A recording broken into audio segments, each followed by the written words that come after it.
Hi all, welcome to Itafy. I had made a video about the reaction channels a long time back and how a lot of non-Indian YouTubers have figured out a way to make easy perks by reacting to a song or a video and saying mostly over the top or nice things about us. The interesting thing about all this is that the number of viewers and subscribers are very high for the channels run by the richer countries. Americans happen to be on the top of this food chain where there are thousands of YouTube channels milking this lucrative market. Now the root cause of all this is that people are trying to seek validation.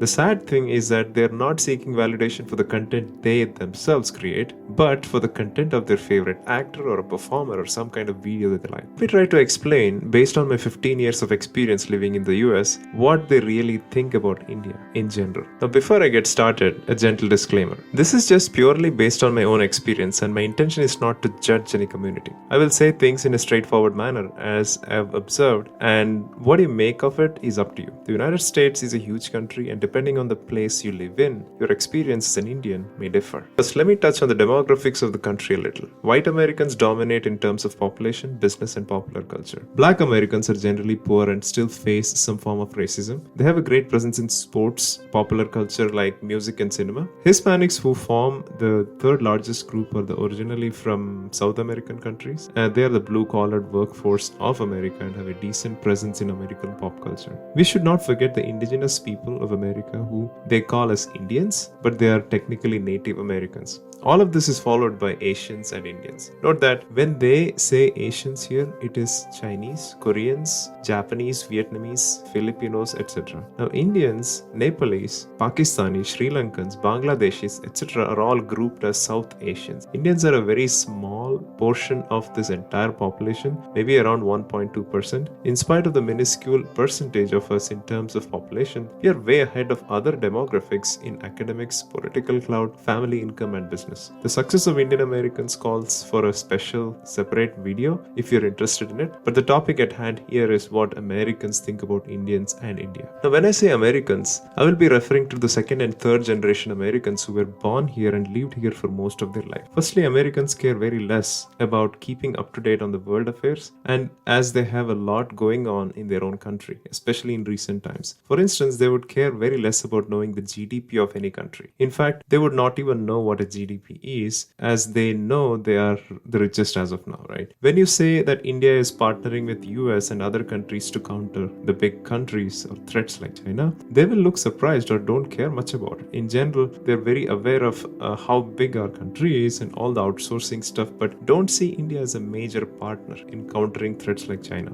Their worldview is limited to a bunch of European countries due to the cultural similarities. What's interesting is that Japan is one country Americans are fascinated about due to their advance in electronics, robotics, automobiles, and their intriguing food culture. Any average educated Indian would keep himself up to date on the world affairs, as most have a culture of reading news every day. Also, our Indian news media feeds national and international news consistently. Now, one may ask if we care about Americans giving importance to India. Frankly speaking, it doesn't make any difference. But some food for thought. When an Indian Prime Minister visits the USA and spends time with the US President, the major news channels NBC, CNN, Fox, and others have zero coverage of it. Seriously, guys, nobody covers that. And the common man doesn't even know that our Indian PM was here. On the contrary, when the US President visits India, our news channels talk about nothing other than the visit, right? So, something to think about. Now, the second aspect that Americans think about India is outsourcing. That's a big one. The American corporations have been using outsourcing as a default cost-saving option to outsource IT and other IT-enabled services to India. 10 to 15 years ago, when the jobs started getting replaced by other countries, the Americans started suing the corporations for laying them off, as to continue to work would often complain about quality of work that happens in India. Over the years, as Indian IT firms started investing in training their employees and started doing major projects, the corporate America have certainly come to terms with the reality. I must say that in spite of all the outsourcing, the job market in US has never looked better. The problem is there is not enough skilled workers that this country produces, due to the fact that a lot of kids who pass out of their high school are not going to college due to many reasons, and hence there is a desperate need for engineers from countries like India. In general, general, I think corporate America have come to terms with the fact that India is a major outsourcing destination and IT service provider, and they need to have enough skills to stay in the job market. The third aspect is India's popular culture. The popular culture as perceived by Americans is that India is all about music and dance. Not a single American I know has told me about watching an Indian movie or Indian show, despite the fact that there is plethora of content on OTT. The British, Japanese, and Korean shows and movies are well received here, but Indian content doesn't sell well here. The only time they experience some Indian content is when they go to an Indian restaurant, where most don't even bother watching or listening. This is a reality, friends. It is not that they're arrogant or self-centered. It is just because there is a day and night difference between their taste and the content we put out in India. The fourth is what impression they have on India.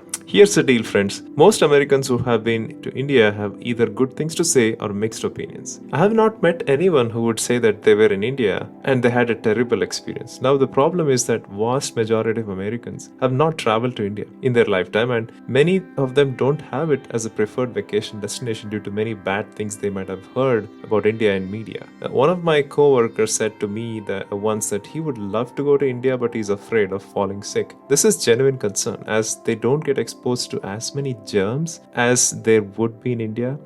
For that reason, they typically take multiple vaccinations before entering India, because there is data that suggests that whenever people from Western countries come to India without vaccinations, they get sick. Yeah, women are generally discouraged by their families to travel to India, as women's safety issues have been discussed consistently in American print media whenever there is some news that comes out. In summary, this is a big issue, right? It cannot be brushed off, as safety and cleanliness is equally important to people staying in India as well. So something to seriously think about. The fifth point is Indians are nerds. Yes, along with Asians, Indians are considered nerds. Being a nerd is not all that bad, right? Indian parents go all out to make their kids excel in academics so that there is no stone unturned to make them excel in their career and life. This applies to first generation Indians who typically bring up their kids to be very good in academics and not bother much about sports and other community activities. On the contrary, American upbringing is fair mix of sports, academics, and extracurricular activities. Because of this, you can see a huge disparity between Indians and the rest of the communities when it comes to getting a college degree or even a PhD. The Asians are fairly successful too. Unfortunately, Indians don't have a sports culture. Cricket is not the only game out there, right? And the kids should be encouraged to give their best in the kind of sports that suits them. Some kinds of sports which require intense physical activity are vital for mental and physical health of kids.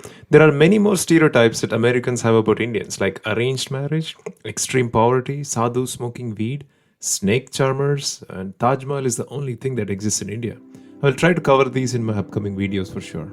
I know some of you might argue why we care about what others think about us, and specifically Americans. Firstly, it matters for me and many people outside India. Hollywood portrays Indians based on the popular stereotype in the US. As these movies are watched by the people from other countries, this is what they start thinking. Good news is no one portrays Indians as harmful or antisocial, which is not entirely true. When was the last time you saw an Indian guy play a gangster in an American or a British entertainer, right? So the bad news here is that they would never portray us as risk takers or highly influential. At best, we are shown as people who like mundane jobs like taxi drivers or someone who runs a gas station. Despite the fact that a large proportion of students pursuing various technical courses and vast majority of technology-based companies have Indians in various critical positions. We have a lot of doctors also, right? In general, there is a huge disparity between the stereotype and the reality of Indians in India. Please comment on what your thoughts are on this topic, and thanks for the privilege of your time.